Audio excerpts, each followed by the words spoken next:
That feeling you have of being a ghost in your own life is not a feeling. It is a fact.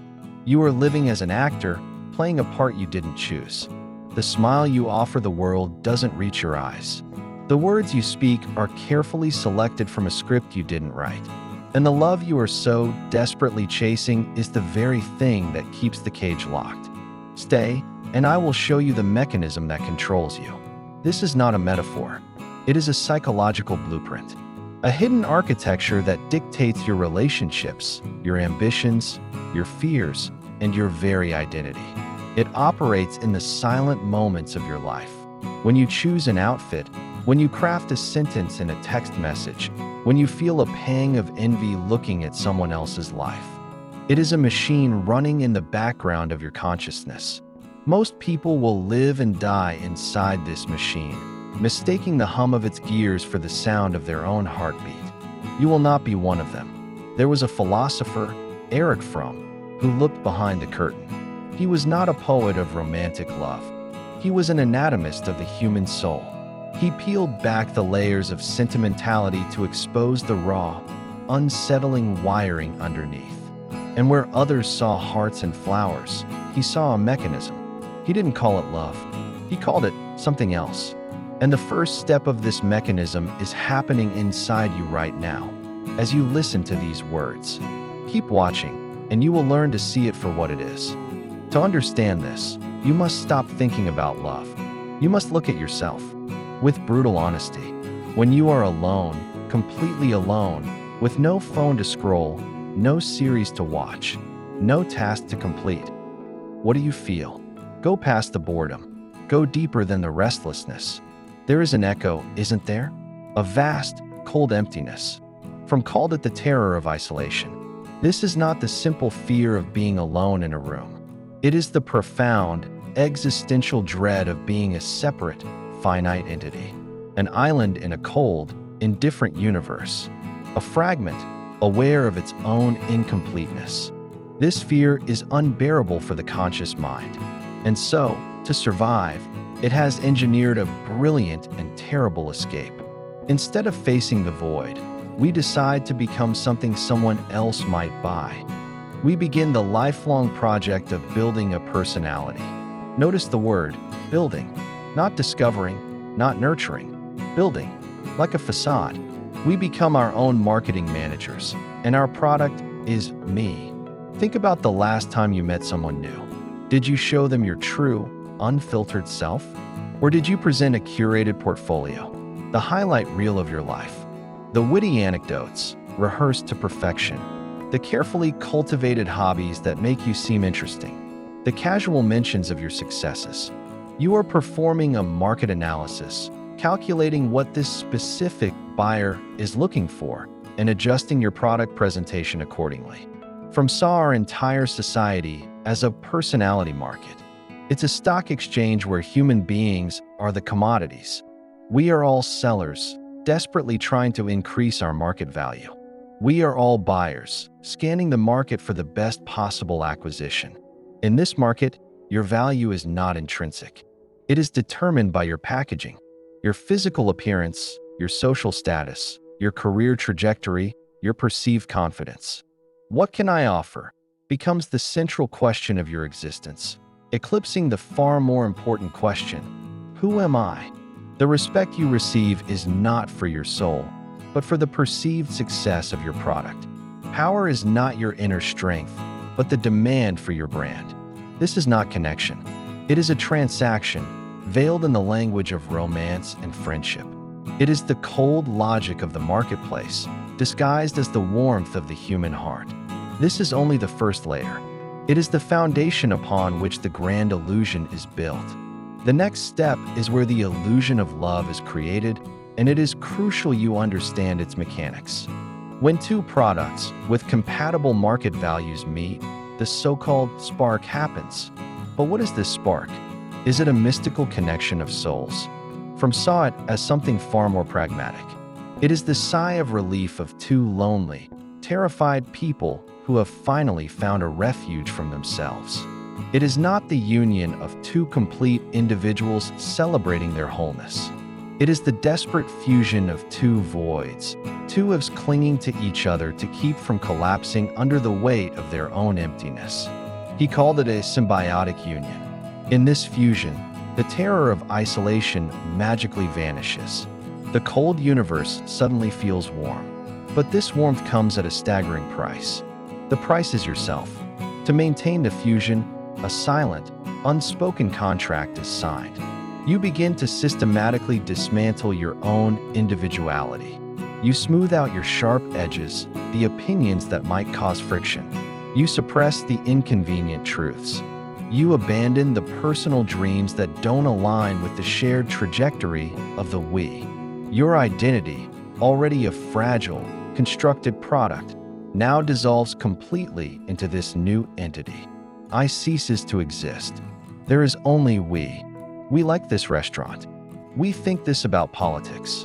We want this for our future.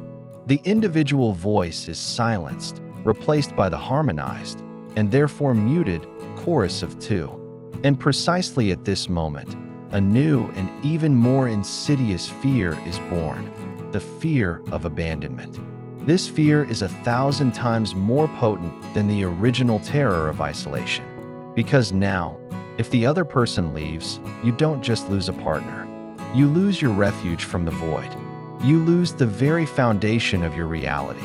You lose your identity itself, which you have fully and foolishly invested in the fusion.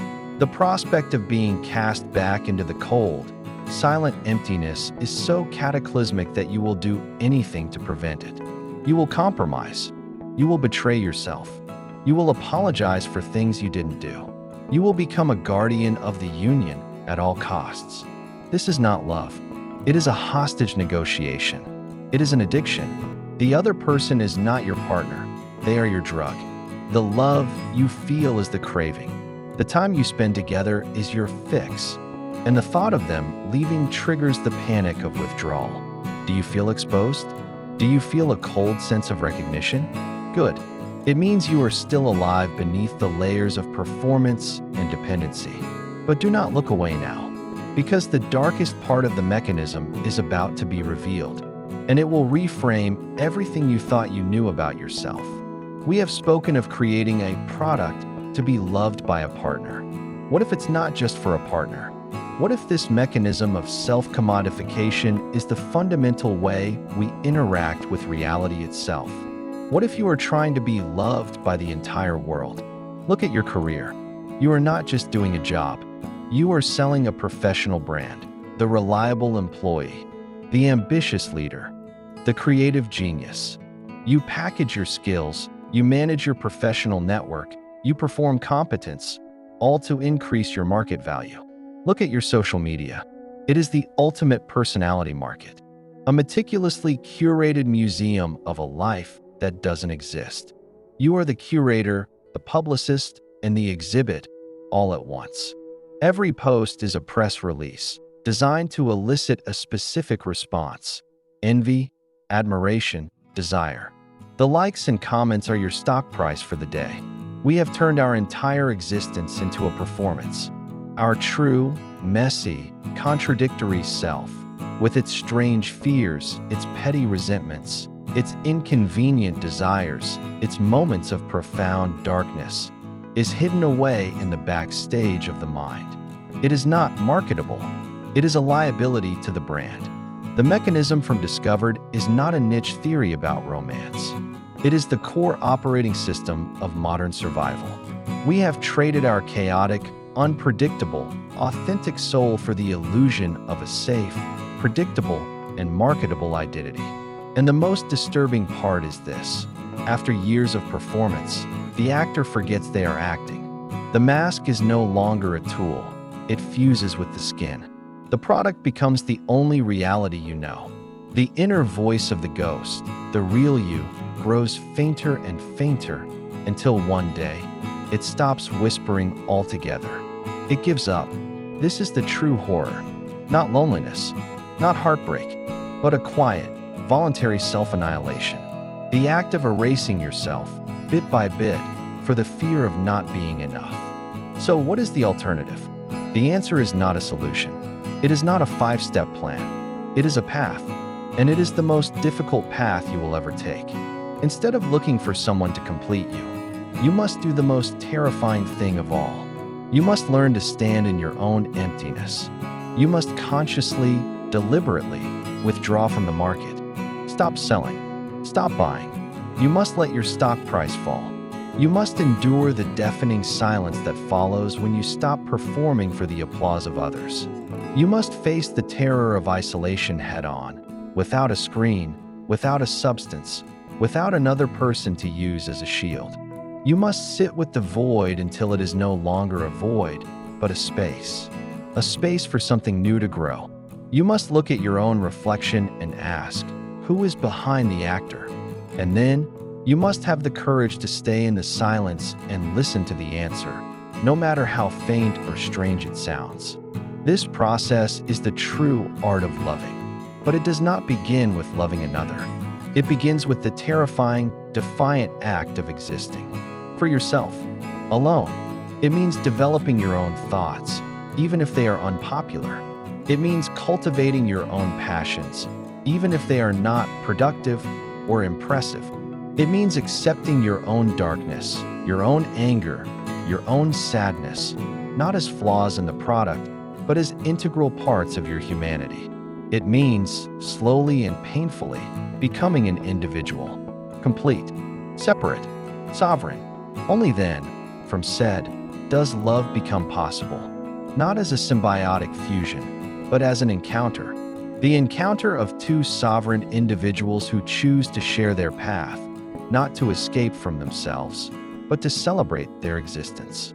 A love that does not say, I need you to be whole, but says, my wholeness is enriched by yours. This path will not give you comfort.